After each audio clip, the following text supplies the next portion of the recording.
Entre os muitos relatos de fé e coragem do Antigo Testamento, a história de Moisés intercedendo por Israel após o pecado do bezerro de ouro se destaca pela profundidade da misericórdia divina e pelo ardor de um líder que aprendeu a orar a favor de um povo teimoso. Esse episódio, narrado em Êxodo 33 e 34, revela um dos momentos mais íntimos entre Deus e Moisés, quando o Senhor escolhe renovar sua aliança depois de Israel ter traído sua confiança. O acampamento de Israel no deserto do Sinai estava mergulhado numa atmosfera densa.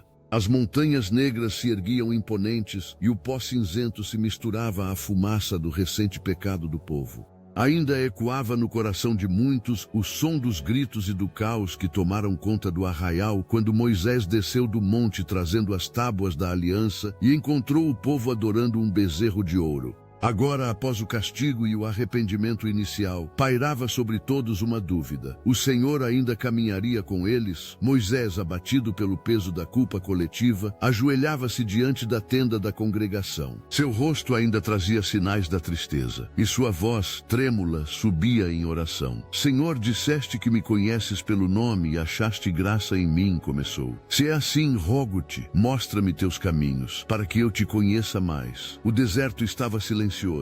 Nenhum som de vento, nem o movimento dos pastores. Era como se a própria criação esperasse a resposta divina. Então, uma voz suave, firme e eterna ressoou. A minha presença irá contigo, e eu te darei descanso.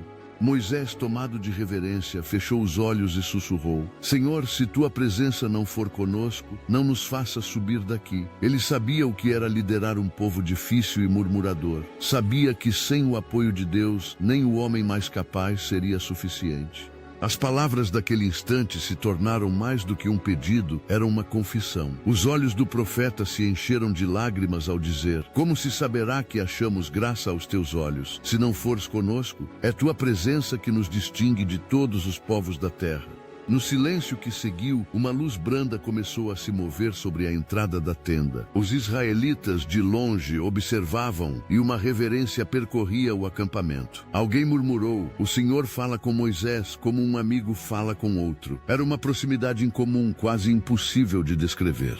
Dentro da tenda, uma paz profunda envolveu o profeta, e ele sentiu no íntimo do coração a certeza de que Deus ainda caminharia com seu povo. Ao amanhecer do dia seguinte, Moisés voltou a subir ao monte, levando nas mãos novas tábuas de pedra. A escalada era longa. O sopro frio das montanhas do Sinai batia em seu rosto, e o som do vento dessa vez parecia quase uma melodia. Carregava nas costas mais do que o peso das tábuas. Carregava a esperança de uma nação que precisava recomeçar. Lá no alto, envolto em nuvens densas, ajoelhou-se novamente. Mostra-me tua glória, ousou pedir. Ainda que soubesse do perigo de tal desejo, Moisés queria mais do que milagres ou mandamentos. Ansiava conhecer o coração de Deus. E o Senhor respondeu com mansidão, como um pai que entende um pedido profundo: Farei passar diante de ti toda a minha bondade, e proclamarei o meu nome diante de ti, mas o homem não pode ver minha face e viver. Então Deus colocou Moisés numa fenda da rocha e o cobriu com a sua mão até que sua glória passasse.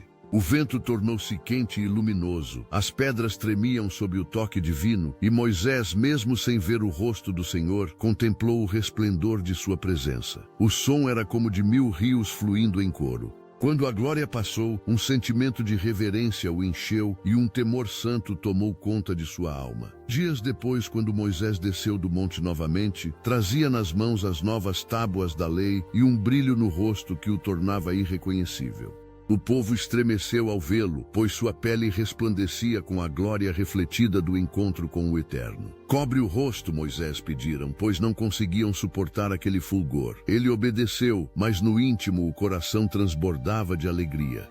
Afinal, o Senhor não havia apenas perdoado o povo, havia renovado sua aliança com Israel. Naquela noite, reunido junto aos anciãos, Moisés contou o que Deus lhe dissera. Ele é misericordioso e compassivo, tardio em irar-se e grande em amor, relatou com a voz trêmula. Mas não deixa de punir o mal. Ele deseja que o povo seja santo como ele é. Um dos anciãos, chamado Abner, levantou-se e perguntou baixinho: E agora, Moisés? Depois de tanto erro, ainda há esperança. O profeta colocou a mão no ombro dele e respondeu: a presença dele permanecerá conosco, Abner, e enquanto sua nuvem estiver sobre o acampamento, haverá perdão e caminho. O povo chorou, não de medo, mas de esperança.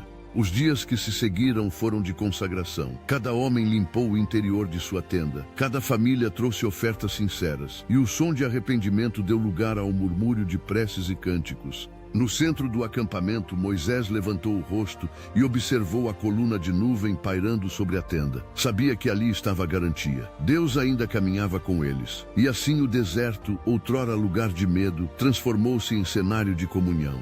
Essa história fala às profundezas da alma de quem já falhou e teme não ser perdoado. Assim como Israel vacilou, também nós muitas vezes trocamos a presença de Deus por substitutos feitos de ouro, vaidade ou ansiedade. Mas o Senhor continua disposto a nos encontrar na fenda da rocha, não para destruir, e sim para restaurar. Ele ouve o clamor sincero, aceita o arrependimento e faz brilhar de novo seu rosto sobre os que o buscam. A presença divina não é um prêmio para os perfeitos, mas um consolo constante para os que reconhecem sua fragilidade. Que essa lembrança reacenda nossa fé. Quando enfrentarmos tempos de escuridão ou vergonha, lembremo-nos de Moisés subindo o monte em silêncio, com o coração cheio de arrependimento e esperança. O mesmo Deus que respondeu a ele continua a responder a nós.